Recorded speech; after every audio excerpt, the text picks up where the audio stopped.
Hey, what's going on, everybody?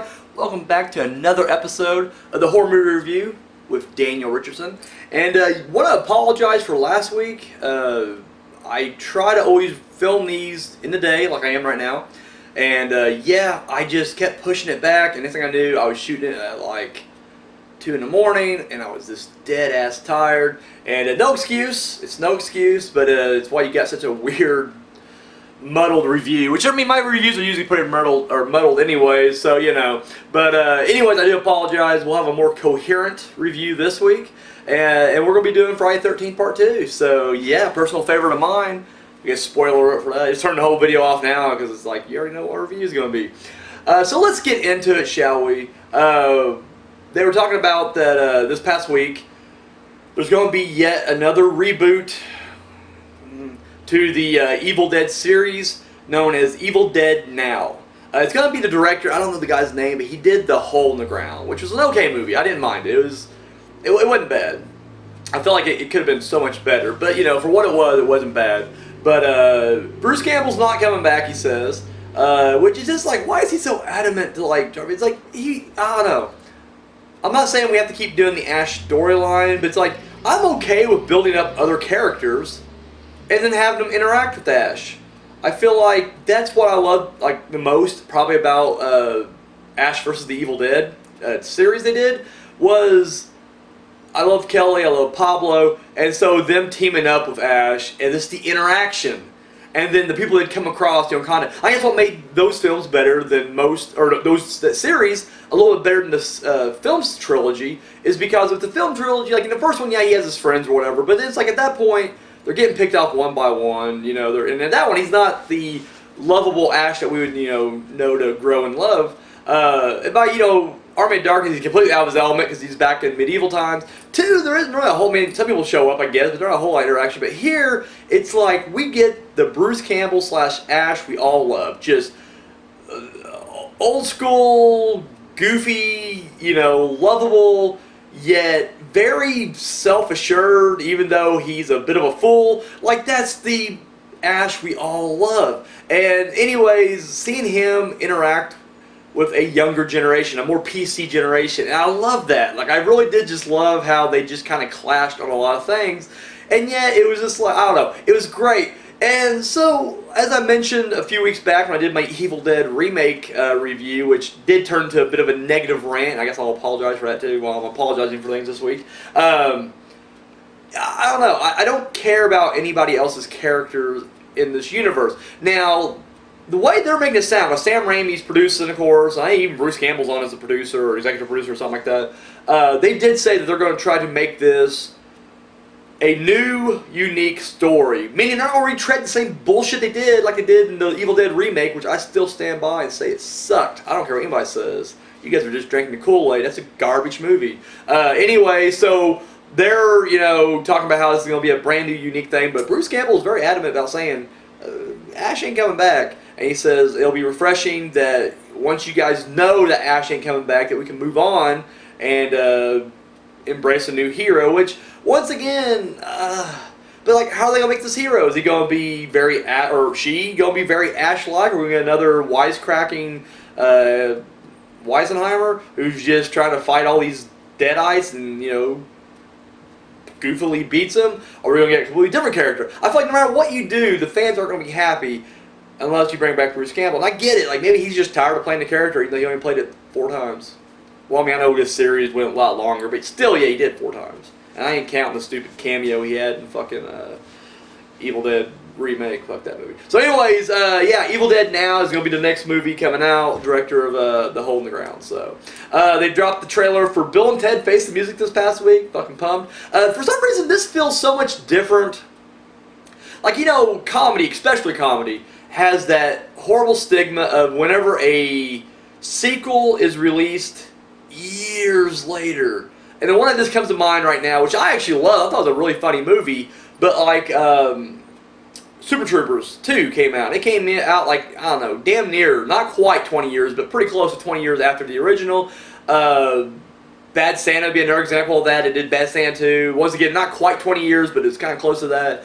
But here, we're going for a full, like, 30 plus years, you know. And so, I don't know, but this feels different for some reason. Like, this doesn't just feel like a, oh no, they're doing a sequel late. Like, I don't know. I just remember as a kid, the two movies I always wanted to see a part 3 for, complete the trilogy, was Bill and Ted and Wayne's World. And we'll never get Wayne's World. Like, Mike Myers, I guess, is a bit of a dick in real life, and studios hate him now, so that'll probably just never happen, which is probably for the best. As a kid, I loved Wayne's World 2. But as an adult, like, I still like Wayne's World 2, but it really is just like, it's kind of weak sauce. You're like, man, they were really just relying on parodies more than anything else in this movie, aren't they?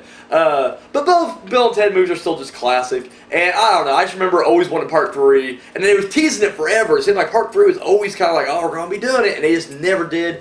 And I honestly didn't think it was going to happen. Like, even though they said they were going to be filming it, I thought Corona would have killed it and just threw it in the ground. But no, apparently it was completed before Corona. And yeah, it was just a teaser trailer, but it looks great. So I'm fucking pumped for that. I'll tell you what I'm not pumped for is moving on to our next story. They're doing the Changeling remake. Yeah, because that's what we need, right? We need another Changeling movie.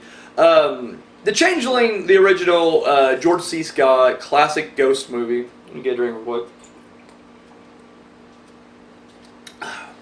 My God, drinking water with lemon infused in it. And, I'm on a bit of a strict diet. The doctors told me, you need to go on a strict diet. So I've been drinking nothing but like unsweet tea and water with fucking lemon in it. I'm not gonna lie, they both taste like shit. I'd much rather just drink lemonade and sweet tea with tons of sugar in both, and that would taste delicious, but instead I gotta do this shit. Anyways, Changeling, the first one, the original, George C. Scott. I'll be honest with you, I was never huge on it. It was just kind of slow moving. I don't know, I could never really get invested in the story, and then you find out the twist, and you're just like, The two props I give it is, A, this is the movie where the red ball comes bouncing down the stairs. Like, we've seen the red ball trope, especially like in Scary Movie 2, where they were kind of, aping it. But, you always hear about that, the red ball rolls into the room, what would you do? It came from this. And then George C. Scott, which is just one of the greatest actors of all time.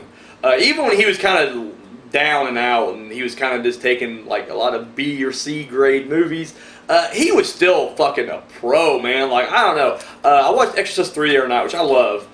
Got really mixed reviews when it first came out, which now has more of a cult following. But I'm like, dude, the dude kills it in that movie. Like, he really does. And I'll give him props, like in Changeling. He's great in it.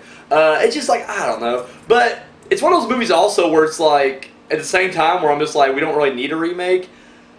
I could care less if there was a remake, like, because the first movie just wasn't that great to me. So who knows? Maybe they'll add a little stuff. Because he keeps saying, like, or the director, and I forget who it is who directed it. I didn't recognize the name, but they were just like, "Oh, we're gonna add so many new twists and turns in this story." And I was like, "Do what you want, buddy. I don't care. You change the whole thing up. Of all I care. Literally, just have the basic story of a man moves into a haunted house after the tragedy of his. I guess they're still keeping the daughter part, but it's talking about his wife. I don't know. But they're just like, after the tragedy of losing his daughter, moves into a house, and ghost stuff happens. And I'm like, perfect. From there, just do your own thing. But I swear, if we have a crazy wheelchair chasing him around, or this weird pipe noise that just comes out of nowhere, I'm like, fuck you. We already know it. Like, why rehash that crap? Give us a whole fresh new story. It better not be just another dead kid and a cover-up to cover up the dead kid. I'll be really pissed because I'll be like, what's the point? I read an interview with Sigourney Weaver this past week. I'm talking about how Ridley Scott still wants to do his Alien prequel. I should quit saying Alien. I mean, even though it is an Alien prequel, it really is the sequel to Alien Covenant. I mean, it's the Prometheus trilogy, if you will. However, it's very unlikely it's going to happen now. The funny thing is, though, is in addition to that, they're also going to do an Alien 5. And that was going to... Neil Blompenkamp, is that how you pronounce his last name? He did Division 9. Is that what it's called? District 9. Shit, sorry. District 9. I knew as soon as I said Division, I was like, that don't sound right. District 9. Which, I'll be honest, I'm not a huge fan of his work. I like District 9 for what it was. It was a good story. And I love the fact that, it's such a low-budget found footage type movie, and how it's just kind of like this different, had a bit of a social commentary going through it, and I do, like the vibe of the movie. Anything else he's done, I tried to check out. I can't get into it. I don't like it. Not that big on it. And so when I heard he was doing Alien 5, I was not that excited. And then they're like, well, it's not going to be Alien 5. We're going to do what everybody does nowadays and just erase sequels and make it a direct connection to Part 2. And I'm like, what the fuck? Like, really? Ugh. So I'm just like, and I was really not excited for that at all. Like, I was pumped for the Prometheus trilogy to complete. I can care less about Alien 5. And then when they were, like, the ball was rolling, like, it was almost like official, and like, out of nowhere, it just got stopped. And like no one's doing it. So anyway, it's funny because Sigourney Weaver, she read the script. She's like, I love this. I want to do this. Like she was into it. Apparently, Walter Hill, who apparently he must own the rights or be a producer on it or whatever, sent her not necessarily a script, I guess an outline for the new Part 5, which I'm guessing they're still doing basically some Part 3. They're erasing 3 and Resurrection. They're going to do a new Part 3. And sent her the outline, and she just said in the interview, which is like, I guess her polite way of saying she ain't doing it, but she's just like, I don't know, maybe it's time to give the Ridley character a rest. But once again, you've only played it 4 times, so what do you mean give it a rest? And you haven't played it since '97. Fuck you. Clearly it's a bad script. That's probably what it was. But I don't sugarcoat by saying we're going to give it a rest. It's like saying that with Bruce Campbell, like, this ain't going to do the act. She's like, you haven't done that much. You're not like fucking Roger Moore, who did like 30 fucking Bond movies. I mean, my God, you've done your appearance 4 times. And I'll let him slide because the series was 3 seasons. So, okay, he had a good 3 years of doing it nonstop. But it's like, you didn't do it since fucking 92, 93. So it's like, and you haven't done the fucking role since 97, Sigourney. So guess what? Give it a rest. Fuck off. So anyways, it is one of those things where it's just like, I can care less at this point. The Alien franchise, I noticed, much with the Predator franchise, like, you're never going to recapture the magic of 1 and 2.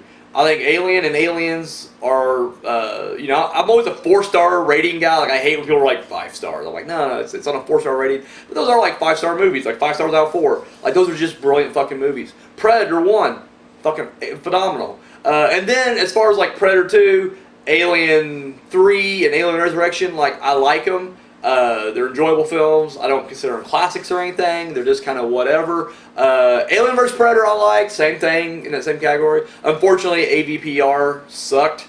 And then, what was it? Oh, you had Predators, and then you had The Predator, which I actually enjoyed both.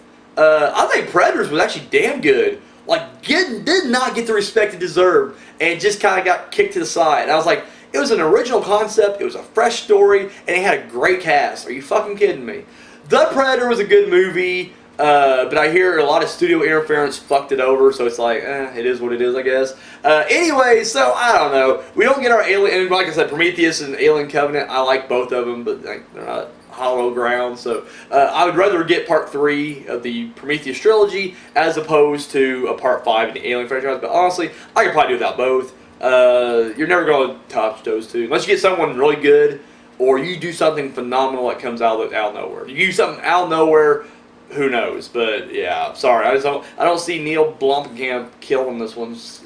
So anyway, so yeah, Sigourney Weaver doesn't look like she's too thrilled about doing this one, but I'm sure they're going to rewrite it and send it to her again. So, and then finally, it's I'm on the dates wrong, so I want to give the dates. I want to say it's June 26th. That makes sense. That sounds like a Friday. It's mid-June, or it's July. Sorry, it's July. So you got a little bit longer to get to it. In July, check it out. It's Illinois. I forgot the town. Fuck, I didn't write none of this shit down. I just wrote down the title here. Anyways, Bruce Campbell is going to be doing. He's going to be hosting a double feature at this drive-in. Apparently, Bruce Campbell's doing this tour across America where he's bringing. He's really touring with the Evil Dead 1 movie, because they're doing the 4K restoration, and he's touring with that, but it's also to help promote social distancing, which once again, we're still doing, people. My God, have you been outside lately? It's just like it's crowded, no one's wearing masks anymore. I was in Walmart, there's a bunch of fucking idiots just running around. I was like, God,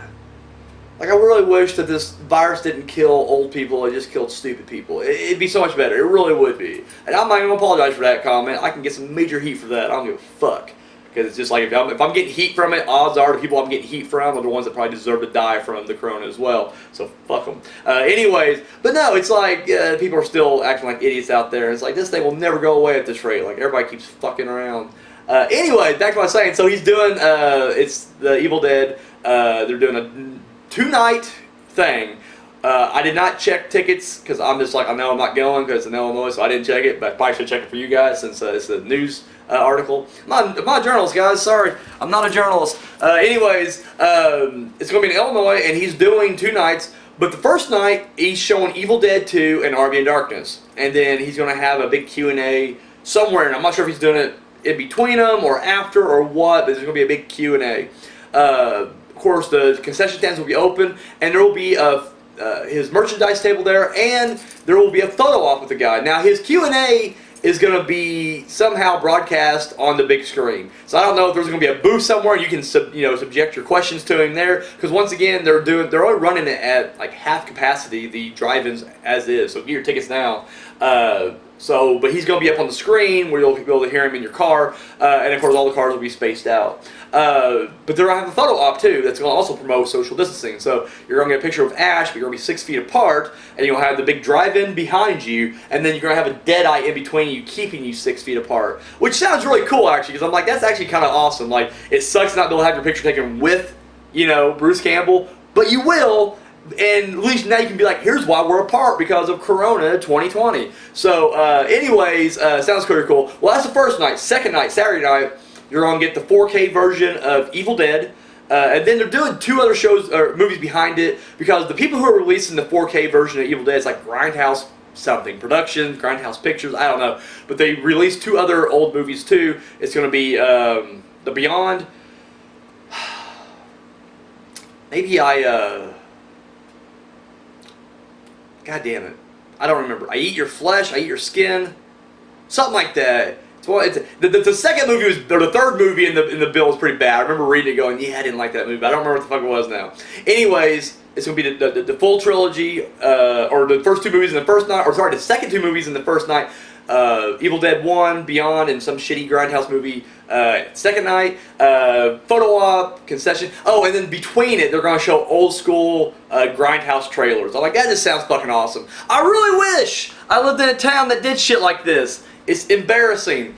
Please, people of Bedford, Indiana, start getting cool shit to come to us.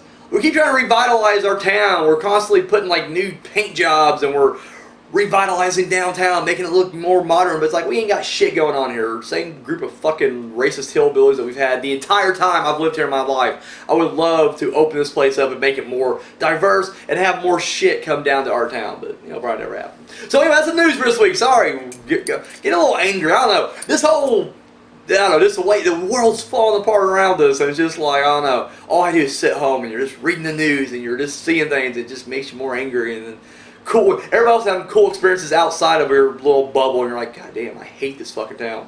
Anyways, so we're moving on now to the horror villain battle royal, and yes, a couple weeks ago I announced the 10 that's going to be there. We let it stew for a week. Got the votes in. So to refresh you on who the 10 villains are, we got Champion, Annabelle, and then we got The Thing. And then we got the Universal Monsters. We got The Bride, The Creature from the Black Lagoon, Count Dracula, Dr. Jekyll, Frankenstein's Monster, The Invisible Man, The Mummy, and The Wolfman. Battle Royal rules, however you want to envision it. If you want to put them on an actual wrestling ring, by all means do it. I imagine it's literally just like in this huge open field that's surrounded by like all the Universal Monster tropes. So there's like a tomb over there, there's a graveyard, the marsh, there's the lagoon right here. I mean, it's just like, and there's a big open field right there. The Thing doesn't get his own home field advantage because fuck him, he's the Thing, and he can shapeshift and graft onto people and replicate people. And Annabelle will be fine because she's a demon. So anyways, so there were several, we had some votes, but a lot of ties because once again, the field's so big right now. And of course, as always, I am the tiebreaker.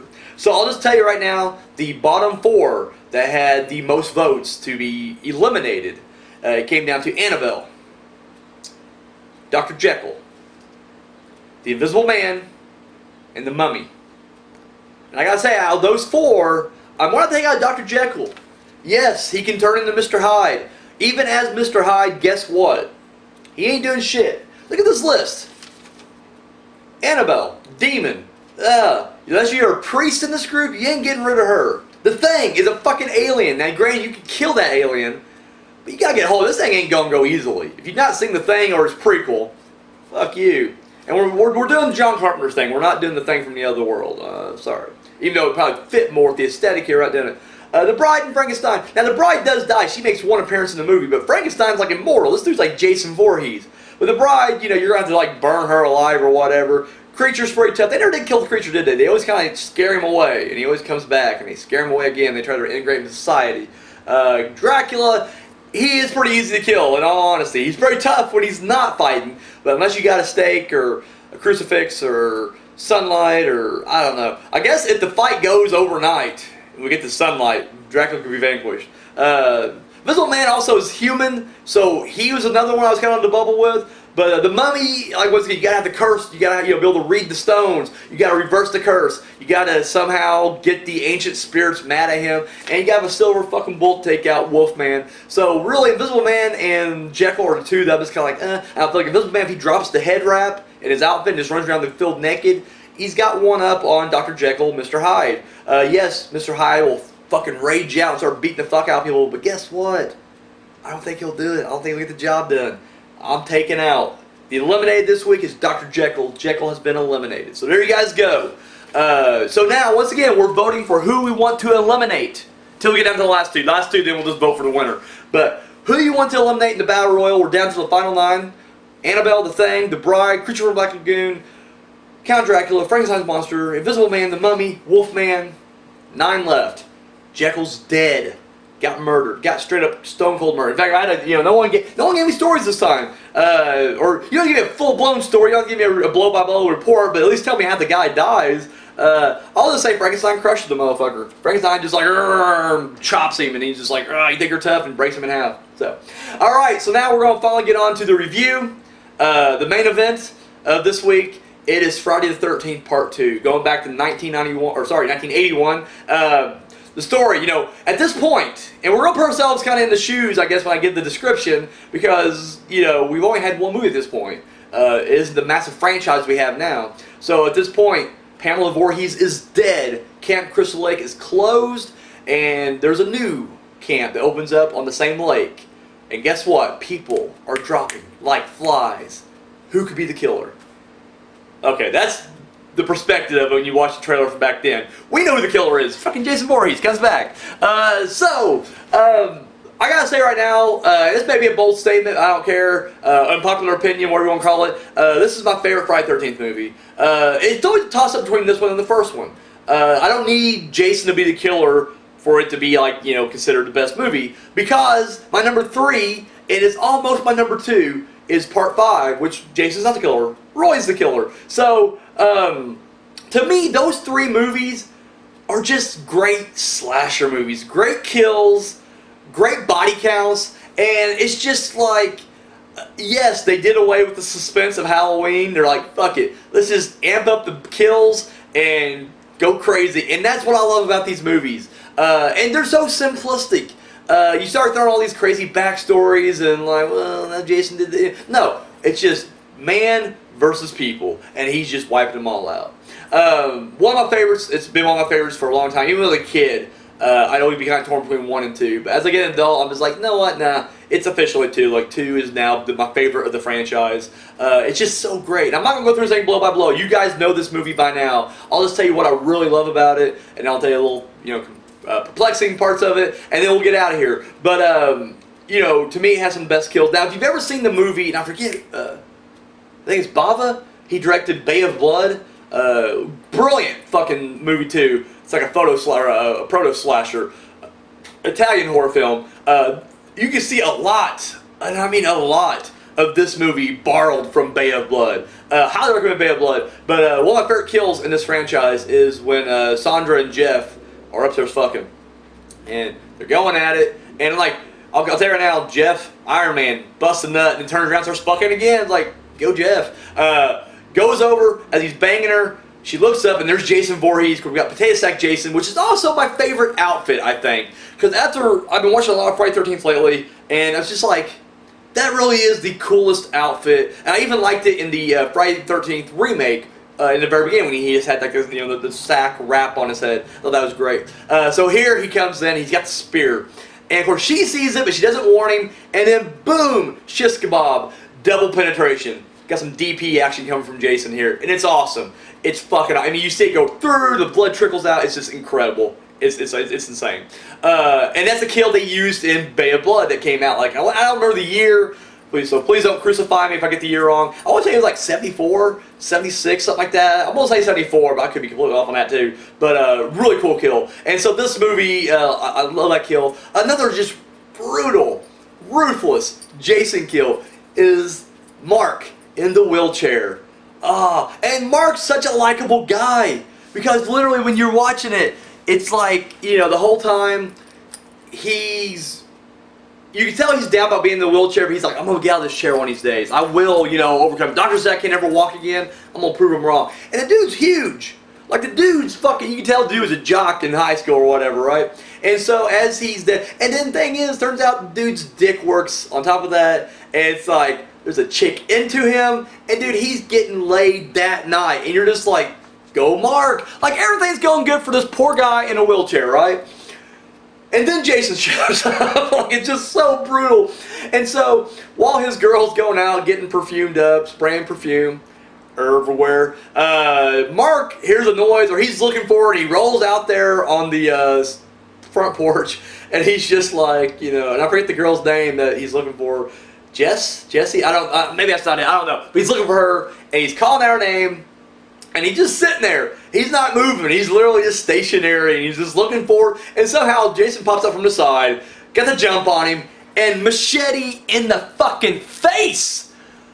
Oh! And he rolls back, goes down the stairs, and then somehow finds another set of stairs. Like, as he goes down the regular stairs that lead up to the cabin, which is like, it's like 5 or 6 steps. Then he finds like the Exorcist staircase in the middle of the fucking woods and starts trundling down them, and you're like, holy shit! It's awesome. And it really is like, it establishes Jason as like, he don't give a fuck killer. Like, he'll fucking kill anybody. It's incredible. You get, Scott and who's the girl? Tiffany, Denise, Fifi. Fifi's the dog. No, Muffin's the dog. I forget Terry. That was her name, Terry. And it's funny now. I don't know. This is bad. And I know this line does not make it right. It's a different time. No, it doesn't make it right. But like, dude, like Scott is such like a date rapist. Like, you could just see it on him and everything he does. And once again, not making it right. But he slingshots a little rock into Terry's ass when she's jogging. She's kind of miffed by it, and he just kind of looks at her and gives her a wink, right? Like, hey. And so when she turns around and jogs off, she's smiling like she's into it. And it's like, well, good, it's working out for you slightly, but it's like, that's not how you do things. It's weird watching these 80s slashers, I guess, from the point of view of 2020, but it's like, it's a different time. Sorry, it was. So anyways, he gets his, and I'm not gonna lie, like, even before when you watch it, you're just like, this guy's pretty sleazy, fuck him. But now, like today, you're like, yes, you're rooting for him to go, because you're like, yeah, this guy, like, he was gonna, and like, in fact, before he gets killed, he's like, Terry's skinny dipping, he's spying on her, and it's like, and then he steals her clothes, and he gives her back her shoes and pants, but he's keeping the shirt, and it's like, man, what a sleazebag. So he, gets caught up in a Jason trap, like Jason sets a booby trap for him, and then he gets his throat slashed.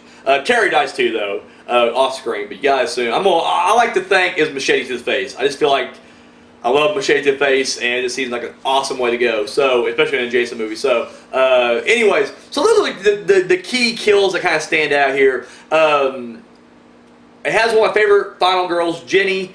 Really, because honestly, personality-wise, she doesn't bring a whole lot to the story, but what I like about her is as soon as this shit gets real, she just goes into survival mode, and I love that. I don't know, it just seems like they try to, not even going to say she has no personality, it's not true, but it's like, it's very minimal. And it's like, they try to drop some things like, clearly she's smart, she's got the psychology major she's working on in college. And so, they do try to drop little things here and there, but they don't really flesh any of that shit out. They just kind of drop it. And then they do show that she is more interested in the Jason backstory than clearly. I'm blanking on Paul and Ted. I fucking love Ted. We'll get to Ted in a second. But she's more into the backstory, where everybody else is like, Jason's dead. Jason's dead. But then, like, once they get back to the camp, and then they realize there's bloody weapons everywhere, and holy shit, and then when Jason pops out and presumably takes Paul out, it's like it just kicks in, and she becomes a fighter, and I love that.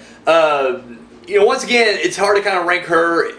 I guess I have to give the props to Alice from part 1, because she actually does kill Mrs. Voorhees, whereas Jenny just ends up getting, I guess, knocked out, and then she wakes up and gets taken away to the hospital. Has a very bizarre ending to it. I'll tell you that here's the thing I don't like. So it's like, I get it, Jason, and I mean, I'm not going to drop the R word, because they do drop that word quite a bit, or they do it once, I guess, but they imply that he's mentally handicapped. But Jason, he's always been kind of knows that, but he's like, clearly he's smart, he's a survivalist, he's set booby traps and knows how to kill these kids one by one, so it's like he's not that stupid. But anyways, at the end, he kind of falls for this dumb trick whenever Jenny puts the fucking sweater of Mrs. Voorhees on and pretends to be her. Now, she does try to tuck her hair, but it's like, when she turns around, she's like, Jason! It's like, her hair's clearly long. Like, clearly. And it's like, she's better looking than Mrs. Voorhees, and she's a lot younger. Like, even when I do the flashbacks of Mrs. Voorhees, like, from 5 years before, it's like, no, she was old. Like, I've seen pictures of Pamela, or of Betsy Palmer from, like, the 50s and 60s. Like, she never looked like as good looking as Amy Steele does, I guess I should say. And so it's just like, I don't know, the fact that Jason falls for her, like, he even kind of like, maybe not, and she's like, Jason, mother's talking to you, and he's like, okay. It's just like, really? But of course when he sees the head, he's like, aha, I knew it. It's like, you're an idiot. But then Paul shows up and they get in a fight. Anyways, at the end, sorry, got a little tickle in the throat, I think I drink. At the end, we think, Jason's dead. Got a machete, like, right through the fucking torso here. Like, clavicle bone definitely broken, and machete down in here. And you gotta assume you lose a lot of blood there. Anyways, they go back to the cabin, and then there's some noise outside, and they're like, what the fuck? And it turns out to be Muffin. Which doesn't explain, like, what the fuck. Is there a Muffin lookalike dog that Jason also kills earlier? Because you assume Muffin dies. Turns out, no. Muffin's alive, and then of course we get the same kind of jump scare we got at the end of part 1 when the happy music plays and Paul goes over and picks up Muffin, and then of course Jenny's like, oh, and then bam, Jason pops through the window. Can't even lie, Jason, good looking guy on one half of his face. Now the other face is deformed as fuck, which is what we saw as kid Jason at the end of part 1. So it's all mutated or whatever. But on the other side, dude, he reminds, I don't know, like, hey, get the nice beard. Like, he looks like a normal mountain man. Long hair. It's like, dude, that guy. Like, give him a little bit of personality. You know what? He would do good. He could get these girls to go on dates with him instead of, having to kill them or whatever. If he didn't have the deformity on one side of the face, he could be like Norman Bates. A bit of a mama's boy, but definitely a lady killer, you know what I mean? Take that either way. Anyways, but then we cut to the next morning, and she's being wheeled out on a stretcher, and she's just like, where's Paul? And then they load her up, and then they go away, and then we just cut back to the shrine to Mrs. Voorhees, and the movie over. And it's like, okay, I'll assume Paul's dead. Like, he jumped out, speared her, and then she just went unconscious, and then he kills him, and just like, fuck her. And it wouldn't be that bad, but we never see her again. Like, she never returns. And the first 8 movies is all Paramount, so it's not like it went to a different studio or something. It's like, no, we just never see her. Now, I don't know the real story. I know in the box set, I have the Paramount box set 1 through 8. I forget, it has a title like From Camp Crystal Lake to Manhattan or something bullshit like that. But they do an interview of Amy Steele. Actually, did an interview of all of them, a lot of the girls, and they're like, yeah, we'd love to come back. Like, they would love to do a final showdown. They did kind of do that with the Freddy versus Jason versus Ash comic part 2, but it was poorly executed. They just they all became fodder. Like, they show up and just get killed instantly. It wasn't well done at all. But anyways, I was like, what happened to Jenny? Like, literally, she was a formidable opponent, and she was a survivor. I would have loved to have seen her come back, almost like a Tommy Jarvis maybe. a few years later, and unfortunately, it just never happened. Now, when I looked at her filmography, turns out she's in some kind of Jason or Friday the 13th fan film, but those aren't canon, and I know there's like a million of those, so it's like, they don't count. I don't know. Disappointed, but Val's is unfortunate. So we do get 3 people returning from the cast from part 1. Now Betsy Palmer comes back as Jason's mother in his mind when she's talking to him. So it's like, they don't count, I guess. Crazy Ralph, which another character I would have loved to seen more of, because throughout the series we still get people who kind of play that character of like, oh, you're doomed, or you're gonna die, or I didn't see nothing. Some people have a weird sense of humor or idea of a joke or whatever. You have those type of characters, but it's like, did you have to kill Crazy Ralph? Like, now granted, I'm not sure how old that guy actually turned out to live. So maybe if he would have died shortly afterwards, it'd be like, okay, good. At least we wrote him off, I guess. So I don't know. Maybe it was a thing, blessing in disguise. But we kill Alice right off the bat. And from what I understand, like, she was game to come back, but they just literally brought her back just to kill her off. And they kill her off in the first fucking, well, not the first scene, but the first, 5-10 minutes of this movie. We get a recap, which is kind of the huge in these Paramount movies. Every time we start a new Friday the 13th off, you get the recap of what happened previously in the series, previously on Friday the 13th. And so anyways, Jason tracks her down to her house, hides the head inside a refrigerator, hides, and then when Alice comes out and goes and looks in there, boom, he attacks her and kills her. Instantly. And I remember even as a kid I was disappointed because I was like, I really liked Alice. I wanted Alice, she survived the first one. And at that point, like, I've seen Alien first, so it's like I was always on board with these women who were survived. Nancy from Friday or Nightmare on Elm Street, same way. Even though she didn't come back in part 2, she comes back in part 3. And, she does eventually die, I guess, in that one, but she actually lasts a lot longer. She didn't get killed in the first fucking scene. Jamie Lee Curtis from Halloween. So it just seems like, I don't know, I always get disappointed that she gets killed just so quickly. It was just like, But anyways, I know if you watch the Cinema Sins, which I'm a huge fan of Cinema Sins, Jeremy tears that up pretty well. It's like, how did he even know where she lived? And like, he leaves New Jersey, goes all the way to her house, goes back, Assuming she left the stage. Maybe she is like a townie or whatever and just lives 5 blocks over, who knows. But it is like, he found her. Like, he found her in Yellow Pages, I guess, and then took her out. I think it's funny though, like, when she is dreaming, in her mind, because like, in the end of part 1, it's, something that's kind of debated but kind of not, I guess at one point, I guess when I was a kid, I always assumed like, the kid Jason was the real Jason. And then it's like, well shit, 5 years later it wouldn't really be a whole lot more, like he'd still be a teenage Jason, so I didn't really, I guess I was like, okay, that makes sense. So I guess the thought of it is Jason at the end of part 1 is a dream sequence, obviously, he's just dreaming. But it's like he clearly never drowned. And I always thought that was weird because it's like, I guess they never found the body, obviously.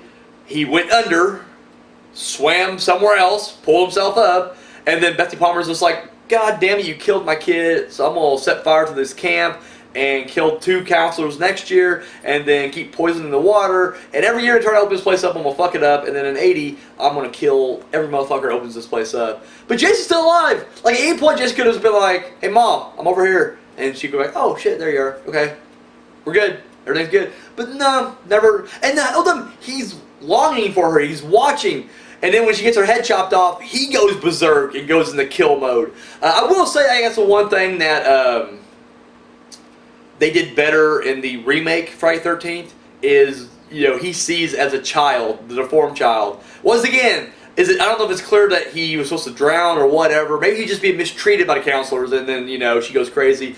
But at least it made it more clear, like, okay, he saw his mother beheaded, grew up to become crazy.